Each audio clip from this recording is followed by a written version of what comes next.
তো আজকে শ্রাবণ মাসের তৃতীয় সোমবার, আজকে আমরা যাব বালসি বাবার কাছে, যে দেখবো আজকে বালসি বালেশ্বর তলায় কত ভিড় আছে। চলো তোমাদেরকেও দেখাবো। আর এসে যা দেখলাম তা দেখে আমি অবাক।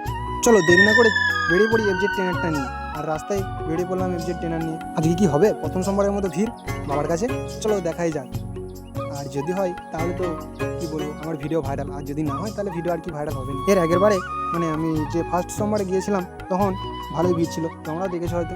আর ওটা আমি ব্লগ শ্যুট করিনি, ওটা আমি ছবির মাধ্যমে পোস্ট করে রেখেছি প্রোফাইলে, দেখে নাও। আর আমি যখন বেরাচ্ছিলাম তখন একটা ভাই বললো চল আমিও যাবো, তাই আমি ভাইকে সঙ্গে করে নিয়ে চলে এলাম বালসি উদ্দেশ্যে। আর তোমাদেরকে একটা জিনিস দেখাবো যেটা তোমরা এখনো পর্যন্ত কখনো দেখোনি। আর আমি তো দেখে দেখি যাচ্ছি, তোমরাও দেখো।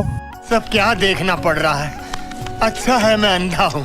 এত বন্যা হয়েছে যে মাছটা আমাদের ছাদের উপরেই উঠে গেছে। আর এইভাবে পৌঁছে গেলাম আমরা বালসি হাই স্কুল। আর এটা আমাদের স্কুলই। আর আজকে ছিল আমাদের স্কুলে 9 to 5 এর এক্সাম। আর এক্সাম দিতে কত ছেলেরা সকাল সকাল চলে এসছে। আর সত্যি কথা বলতে এই এক্সাম দিতে যখন 5-এ পড়তাম তখন প্রথম যখন এক্সাম দিতে এসেছিলাম তখন ভিতরটা এত ভয় করছিল যে কি করব। আর দেখো এই ভাইরা সকাল সকাল চলে এসছে। চলো আগে বাবার দর্শন করে আসি, তারপর ভাইদের সাথে কথাবার্তা বলবো।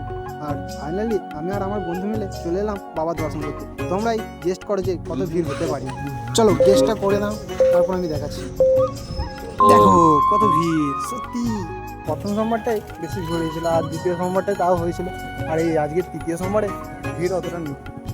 আর তোমাদের মন্দিরটা কেমন লাগলো অবশ্যই কমেন্টে বলে যাও। হবে লাস্টের সোমবারগুলো হতে পারে আশা করছি। আর ঘর যাওয়ার পথে একটা জিনিস লক্ষ্য করলাম, যে দেখবে দেখাচ্ছি দাঁড়া তোমাদেরকে। এরা পরীক্ষা দিতে এসছে না স্কুলে ফোন ঘাঁটতে এসছে বুঝতে পারছি না, ফোন নিয়ে পরীক্ষা দিতে এসছে। ঠিক আছে।